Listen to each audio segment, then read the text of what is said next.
Assalamualaikum warahmatullahi wabarakatuh. Alhamdulillahirrabbilalamin. Wassalatu wassalamu ala asrofil anbiya'i wal mursalin wa ala alihi wa ashabihi wa man tabi'ahum bi ihsanin ila yaumidin. Amma ba'du. Kisah Rasulullah bagian 22. Perasaan Khadijah setelah beberapa bulan kafilah Mekah pun datang kembali di tempat pemberhentian Mar al-Sahron. Sehari perjalanan dari Mekah, para agen biasanya mendahului datang ke Mekah untuk memberi laporan perdagangan. Muhammad pun demikian. Ia lebih dulu tiba di Mekah, namun sebelum bertemu Khadijah, ia bertawaf dulu 7 keliling mengelilingi Ka'bah. Dari atas balkonnya yang megah, Khadijah bergegas datang menyambut, dan Muhammad pun melaporkan hasil penjualan barang yang dibeli, serta berbagai pengalaman kecil dalam perjalanan. Saat itu, Khadijah sudah sangat terkesan dengan hasil yang diperoleh Muhammad. Tetapi itu belum seberapa. Setelah Muhammad pulang, Maisarah menceritakan sendiri kesan-kesannya terhadap Muhammad. Sungguh, belum pernah aku melihat pemuda yang demikian sempurna memandang masa depan.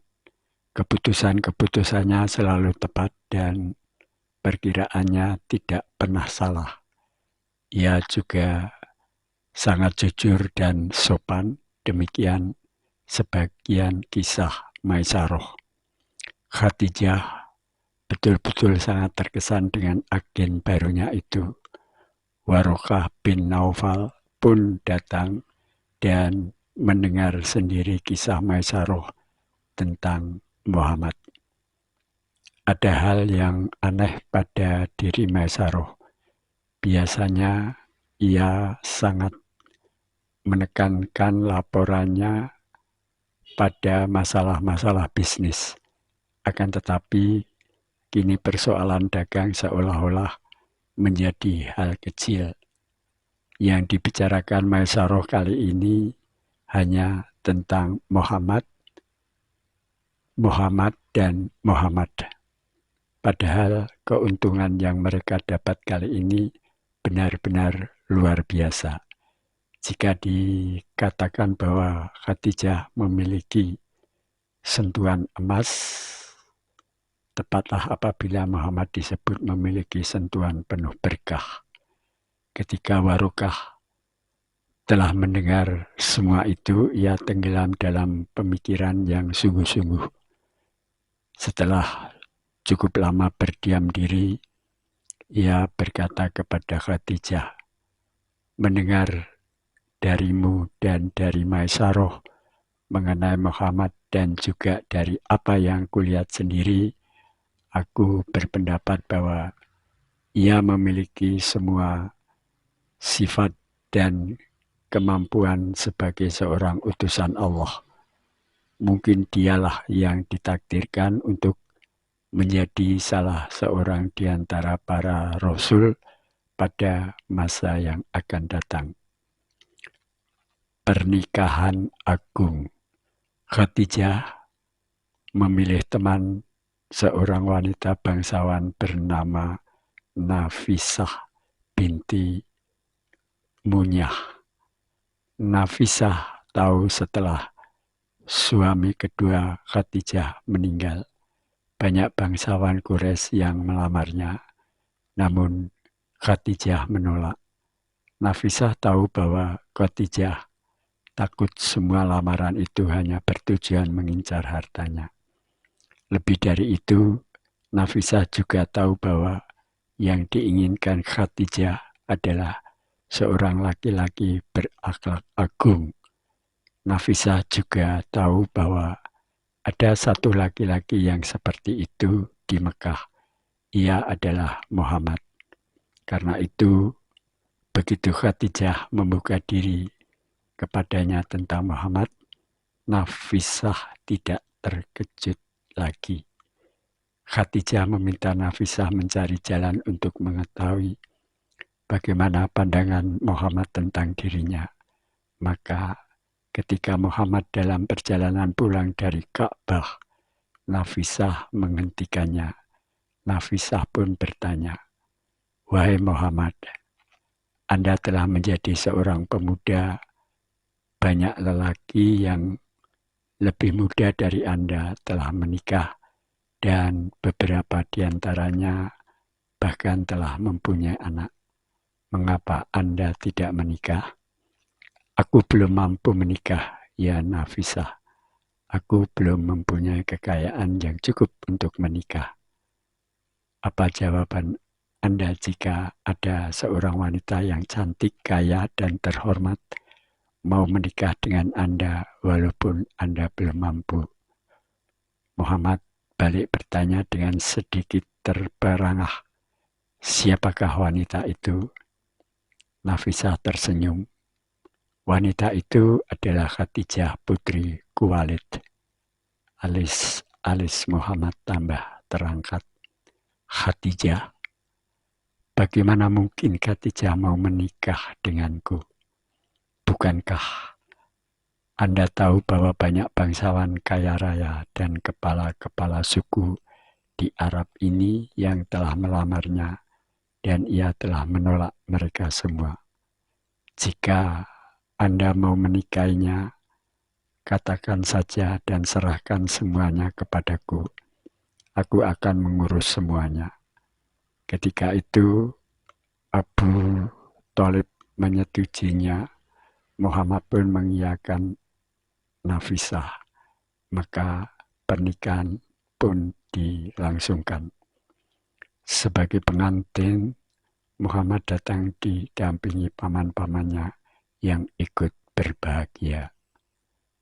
Perawakan Muhammad. Jarang ada pernikahan dilangsungkan demikian agung. Dalam acara itu, semua pemimpin Quraisy dan pembesar Mekah diundang.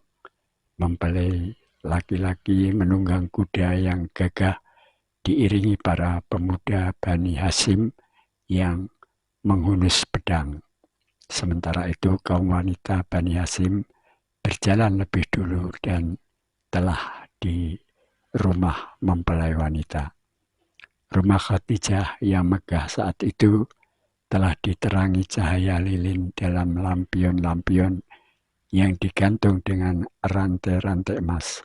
Setiap lampion terdiri atas 7 batang lilin. Semua pembantu Khadijah diberi seragam khusus untuk menyambut para tamu yang datang menjelang sore hari.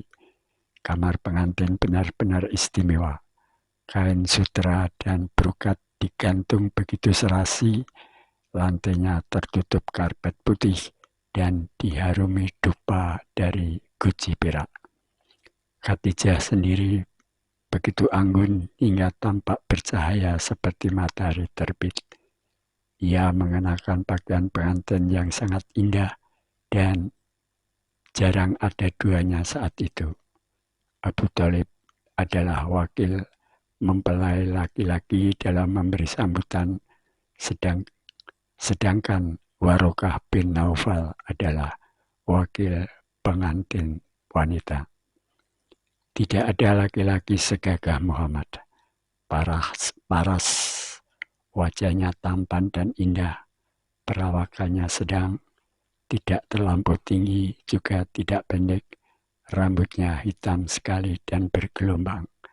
Dahinya lebar dan rata di atas sepasang alis yang lengkung, lebat dan bertaut. Sepasang matanya lebar dan hitam, di tepi putih matanya agak kemerahan, tampak lebih menarik dan kuat.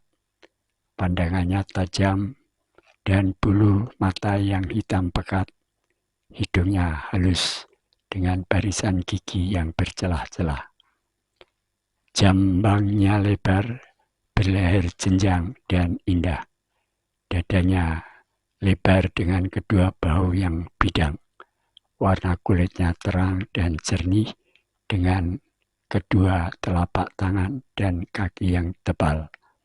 Jika berjalan badannya agak condong ke depan, melangkah cepat-cepat dan pasti. Air mukanya membayangkan renungan dan penuh pikiran. Pandangan matanya menunjukkan kewibawaan, membuat orang patuh kepadanya. Demikian saudara-saudaraku, kisah Rasulullah bagian 22. Terima kasih kalian sudah menyimak kisah ini. Sampai jumpa.